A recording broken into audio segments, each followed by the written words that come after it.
Greetings everyone, this is Hero Weasel, and this is my quick warding guide for control wards. Control wards differ from stealth wards in that they can be seen by enemy players and block the vision of enemy wards. An important feature of control wards is that they last until they're either destroyed or a player places another control ward in another location. That's because a player can only have one active control ward.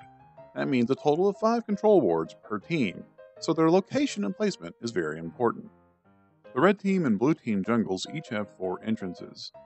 These entrances allow for an avenue of invasion from the enemy jungler or roaming top or mid laners. This will allow them to do things like steal buffs or have a very deadly angle to gank your lanes from. We're going to use control wards to help protect against these invasions. Starting with the blue team tribush, this control ward will primarily protect against ganks from the enemy jungler or roaming mid laner. It is usually placed by the AD carry or support. The location seen here will help keep that filthy red team from touching your stuff, such as your red buff or your raptors. It'll also assist in protecting the mid laner from ganks. Generally, the jungler or the mid laner places this ward. This warding location serves primarily to protect the mid laner from ganks from the enemy jungler, the roaming top laner, or both at the same time, and is usually placed by either the jungler or the mid laner. Warding this bush here will help protect your blue buff from being stolen by the enemy team, and will also aid in protecting the mid laner.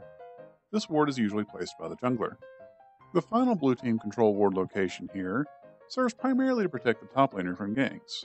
Some enemy junglers will try to dive from this bush, and so this helps protect them. This ward is usually placed by the top laner. The red team control ward locations are pretty much just mirrors of the blue team warding locations, so we'll just quickly run through those.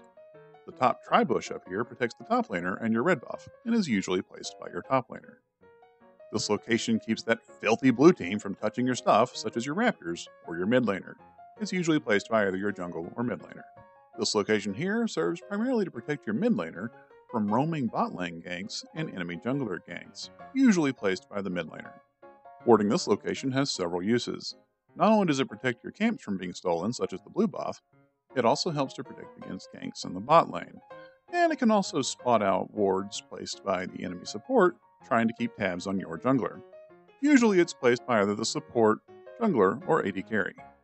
And lastly, we have the bot lane tribush. This ward serves primarily to protect your bot lane from enemy ganks. This ward is usually placed by the support or AD carry. And there we have it. If each team were to place down control wards in all 5 of those locations, then in conjunction with the turrets, they would be able to create a line of vision that would protect against enemy invasions into the jungle, loss of buffs, and deadly ganks against their laners. While there are many strategies and uses for control wards, this is just a small guide to help people provide useful information for themselves and their team. I hope you like this video, and thank you for watching.